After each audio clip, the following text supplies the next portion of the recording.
হরে কৃষ্ণ। হিন্দু ধর্মে অমাবস্যা তিথি এবং পূর্ণিমা তিথিকে অত্যন্ত গুরুত্ব দেওয়া হয়েছে। পূর্ণিমা এবং অমাবস্যা এই দুটি তিথি প্রতি মাসে একবার অবশ্যই পড়ে।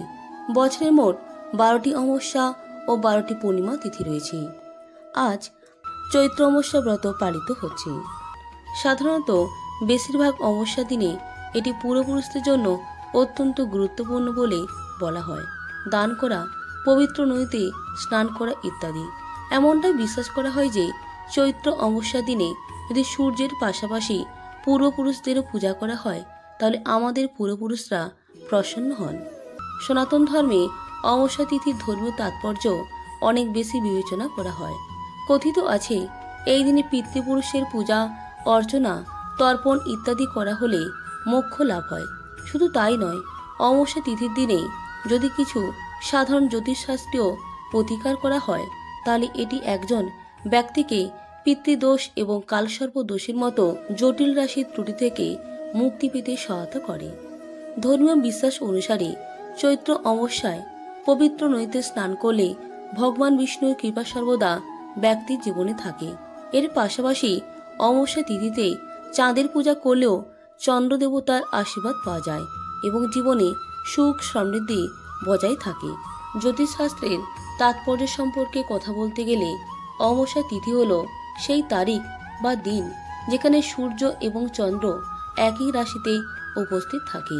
জ্যোতিষশাস্ত্র অনুসারে যেখানে সূর্য একদিকে অগ্নি উপাদানের প্রতিনিধিত্ব করে সেখানে চাঁদকে শীতলতার প্রতীক অর্থাৎ শান্তির প্রতীক হিসেবে বিবেচনা করা হয়। এরকম সময় চাঁদ যখন সূর্যের প্রভাবে আসে তখন চন্দ্রের প্রভাব ধীরে ধীরে দুর্বল হয়ে পড়ে। তাই মনকে একাগ্র করার জন্য এই দিনটিকে বিশেষ গুরুত্ব দেওয়া হয়েছে। আবার ধর্ম ও জ্যোতিষের বিশেষজ্ঞরা বিশ্বাস করেন যে অমাবস্যার এই পবিত্র দিনটি আধ্যাত্মিক চিন্তার জন্য অত্যন্ত শুভ এবং সেরা। এছাড়াও এটি বিশ্বাস করা হয় যে যারা অমাবস্যা তিথিতে জন্মগ্রহণ করেন তাদের কুণ্ডলিতে চন্দ্রদোষ থাকে। বন্ধুরা, এই চৈত্র অমাবস্যা তথা যে কোনো অমাবস্যার চেয়েও বেশি গুরুত্বপূর্ণ বলে মনে করা হয়, কারণ এটি হিন্দু বছরের শেষ দিন। চৈত্র অমাবস্যা বিক্রম সংবত বছরের শেষ দিন।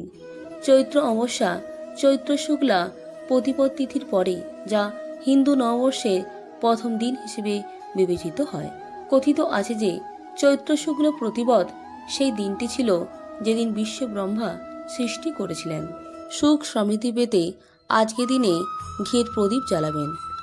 মনে রাখবেন, তুলা ব্যবহার করবেন না, কিন্তু লাল রঙের সুতো ব্যবহার করতে পারেন। এরপর এই প্রদীপে কিছু জাফরান রাখবেন। এই প্রদীপ ঘরের উত্তর পূর্ব দিকে রাখবেন। এই প্রতিকার করলে আপনার জীবনে মহালক্ষ্মী কৃপা সর্বদা বজায় থাকবে। এছাড়াও সুখ এবং সমৃদ্ধি আজীবন আপনার জীবনে থাকবে। এছাড়াও আজকে দিনে বাড়ির ছাদে প্রদীপ জ্বালিয়ে রাখবেন। এই প্রতিকারের মাধ্যমে মা লক্ষ্মী কৃপা আজীবন আপনার জীবনে থাকবে এবং আপনাকে কখনো অর্থের অভাব সহ্য করতে হবে না। এবার আসছি চৈত্র অমাবস্যার গল্প ব্রতকথা। এক সময় এক মহাজন তার স্ত্রী, 7 ছেলে ও 1 মেয়ে নিয়ে গ্রামে থাকতেন। তার ছেলেরা সবাই বিয়ে করেছে, কিন্তু মেয়ের বিয়ে হয়নি। একজন সাধু প্রতিদিন তার বাড়িতে ভিক্ষার জন্য আসতেন এবং তাদের আশীর্বাদ করতেন।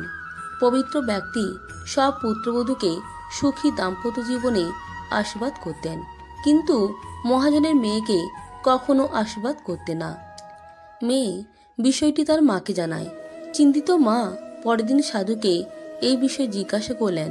সাধু চুপ করিয়া অন্য স্থানে গেল।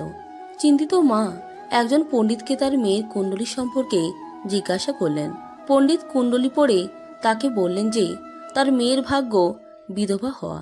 তিনি প্রতিকারের একটি ইঙ্গিত দিয়েছেন যে তিনি একটি দ্বীপে থাকা একজন ধোপা মহিলার কাছ থেকে সিঁদুরটি চাইতে হবে। মেয়েটিকে বলা হয়েছিল ধোপা মহিলার কাছ থেকে সিঁদুর চেয়ে তার কপালে পড়তে এবং অশুভ প্রভাব থেকে মুক্তি পাওয়ার জন্য তাকে সোমবতী অমাবস্যা ব্রত পালন করতে হবে। তার এক ভাইকে নিয়ে মেয়েটি সমুদ্র তীরে চলে গেল। এখন তারা বিস্মিত যে কিভাবে এটি অতিক্রম করা যায়। যে গাছে শকুন বাসা বেঁধেছিল সেই গাছের নিচে বসে তারা মগজ মেলা শুরু করেছে। যখনই স্ত্রী শকুন বাচ্চা প্রসব করে তখনই একটি সাপ বাচ্চাকে খেয়ে ফেলত। যখন শকুন এবং তার স্ত্রী বাইরে ছিল তখন সাপটি এসে বাচ্চারা চিৎকার করতে থাকে। শকুন দম্পতি যখন ফিরে এলেন তখন তারা খুব খুশি হলেন যে তাদের বাচ্চারা বেঁচে আছে। দম্পতি মেয়ে এবং তার ভাইকে ধোপা মহিলার বাড়িতে পৌঁছাতে সাহায্য করেছিল। ধোপাদের বাড়িতে পৌঁছে মেয়েটি অনেকদিন গোপনে তার সেবা করে। খুশি হয়ে ধোপা তার কপালে সিঁদুর লাগান। এরপর মেয়েটি জ্বর না খেয়ে বাড়ি থেকে চলে যায়। ফেরার পথে মেয়েটি পিপল গাছের চারপাশে প্রদক্ষিণ করে এবং তারপর জলপান করে। তিনি পিপল গাছের কাছে প্রার্থনা করেছিলেন এবং সোমবতী অমাবস্যার উপবাস পালন করেছিলেন।